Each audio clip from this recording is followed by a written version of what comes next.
나는 지우, 32살입니다.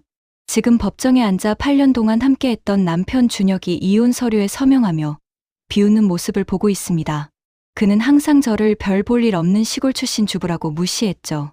하지만 그가 미술관 큐레이터와 바람을 피우는 동안 나는 그의 코앞에서 제국을 건설하고 있었습니다. 판사님이 제 재산 목록을 읽기 시작하면 저 잘난 척하던 남편의 표정이 어떻게 변할지 너무나 기대됩니다. 부산 출신 조리사. 저는 부산 출신입니다. 부모님은 작은 국밥집을 운영하셨고 저는 어릴 때부터 주방에서 자랐습니다. 요리는 제 삶이었습니다. 서울로 올라와 요리학원에서 디저트 전문 과정을 배웠고 작은 호텔의 파티세리 제과부에서 일하기 시작했습니다. 준혁을 만난 건 그 호텔에서였습니다. 만남, 건축가 준혁. 준혁은 호텔 리노베이션 프로젝트를 담당하는 건축가였습니다. 서울 강남에서 3대째 건축사무소를 운영하는 집안 출신이었죠. 당신이 만든 디저트, 예술 작품 같네요. 그가 처음 건넨 말이었습니다. 차갑고 프로페셔널한 그가 제 디저트를 칭찬하자 저는 마음이 녹아내렸습니다. 그는 완벽했습니다. 세련되고 똑똑하고 성공한 남자. 그리고 놀랍게도 저 같은 평범한 조리사에게 관심을 보였습니다. 하지만 첫 만남부터 그는 제 삶을 교정하기 시작했습니다.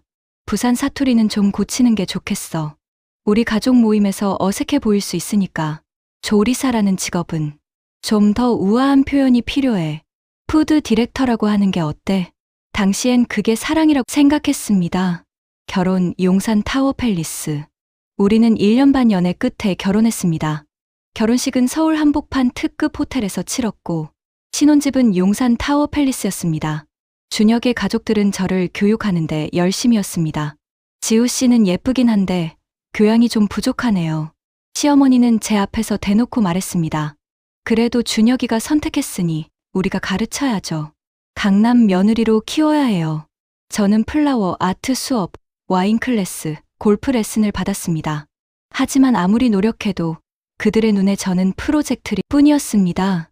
결혼 2년 차, 준혁의 본 모습이 드러났습니다. 아직도 호텔 주방에서 일해. 내 아내가 남의 주방에서 땀 흘리는 거 보기 싫어. 요리는 취미로 해. 돈이 문제야? 내가 주는데. 제 커리어를 취미로 폄하하는 그의 태도에 상처받았지만 저는 결국 사직서를 냈습니다. 전업주부가 되자 더 심해졌습니다. 장 보는 것, 식사 메뉴, 심지어 친구 만나는 것도 통제했습니다. 또 그 요리학원 친구들이야? 수준 좀 맞춰서 만나. 우리 회사 사모님들이랑 어울려. 저는 점점 지우가 아닌 강준혁의 아내로만 존재했습니다. 결혼 5년 차, 결정적 순간이 왔습니다. 준혁의 휴대폰에서 문자를 받습니다. 어제 갤러리 오프닝 즐거웠어요. 당신 옆에 서 있는 제가 자랑스러웠어요. 서연. 준혁이 담당하는 미술관 프로젝트의 큐레이터였습니다. 저는 며칠간 그를 미행했습니다. 그들은 이태원 고급 레스토랑에서 데이트했고 제가 보는 앞에서 키스했습니다. 이상하게도 분노보다 차가운 냉정함이 찾아왔습니다. 이제 끝이구나. 그렇다면 저는 계획을 세우기 시작했습니다. 준혁이 외도하는 동안 저는 제 인생을 재건했습니다. 먼저 비밀 통장을 만들었습니다. 준혁이 생활비로 준 돈의 일부를 모았습니다. 그리고 온라인으로 제과 클래스를 시작했습니다. 제 첫 수강생은 20명이었습니다. 한 달에 60만 원의 수입이었죠. 하지만 저는 멈추지 않았습니다. 비밀 사업, 프리미엄 디저트. 저는 마담 지라는 가명으로 프리미엄 홈베이커리를 시작했습니다. 타겟은 강남 상류층. 결혼식 답례품, 기업 선물, VIP 파티 디저트. 제 무기는 스토리였습니다. 유럽 3년 수학 출신 파티시에가 극소량만 제작하는 수제 디저트. 실제로는 우리 집 주방에서 밤새 만들었지만 포장과 마케팅은 럭셔리 브랜드 수준이었습니다. 입소문이 났습니다. 폭발적 성장. 첫 대형 계약은 준혁 회사의 경쟁사에서 왔습니다. 그들은 준혁이 설계한 빌딩 개관식 디저트를 제게 맡겼습니다. 아이러니하게도 준혁이 참석한 그 파티에서 제가 만든 디저트가 화제였습니다. 이 디저트 누가 만들었대요? 미슐랭급이네요. 준혁은 제 옆에서 그 디저트를 먹으며 칭찬했습니다. 정말 맛있네. 우리 와이프도 이 정도 실력이면 좋을 텐데. 저는 웃으며 고개를 끄덕였습니다. 제국 건설. 3년간 저는 비밀리에 사업을 확장했습니다. 마담치 디저트 아틀리에, 청담동 오피스텔 작업실, 프리미엄 쿠킹 클래스 한 클래스당 500만 원, 디저트 케이터링 회사 연 매출 8억, 유튜브 채널 구독자 45만, 그리고 번 돈으로 부동산과 주식에 투자했습니다. 폭로의 순간, 이혼 소송 당일, 준혁은 저를 무시했습니다. 판사님, 제 아내는 8년간 전업주부였습니다. 재산 분할은 제 재산의 30% 선에서 합의하려 합니다. 그의 변호사는 자신만만했습니다. 피고인은 경제활동을 하지 않았고 생활비 전액을 원고로부터 받았습니다. 판사님이 저를 보았습니다. 피고인, 맞습니까? 저는 고개를 저었습니다. 아닙니다. 판사님, 제 재산 명세서를 제출하겠습니다.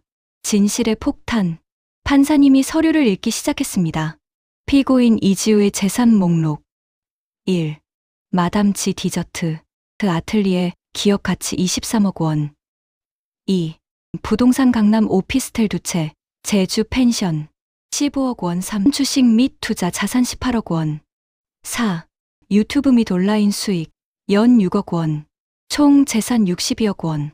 준혁의 얼굴이 하얗게 변했습니다. 뭐야? 이게 무슨... 그의 변호사도 당황했습니다. 판사님, 이건 확인이 필요합니다. 판사님이 말했습니다. 모든 서류가 완벽합니다. 계속하시죠. 저희 변호사가 말했습니다. 피고인 이지우는 결혼 생활 중 원고의 반대와 무시 속에서도 독립적으로 사업을 일궜습니다. 원고는 단 1원도 투자하지 않았으며 오히려 방해했습니다. 증거로 준혁이 보낸 문자들을 제출했습니다. 또 그 쓸데없는 요리 수업이야. 시간 낭비 좀 그만해. 내 와이프가 장사를 한다는 게 창피해. 그만둬. 판사님이 준혁을 보았습니다. 원고, 할 말 있습니까? 준혁은 입을 떼지 못했습니다. 최후의 일격. 저는 마지막 카드를 꺼냈습니다.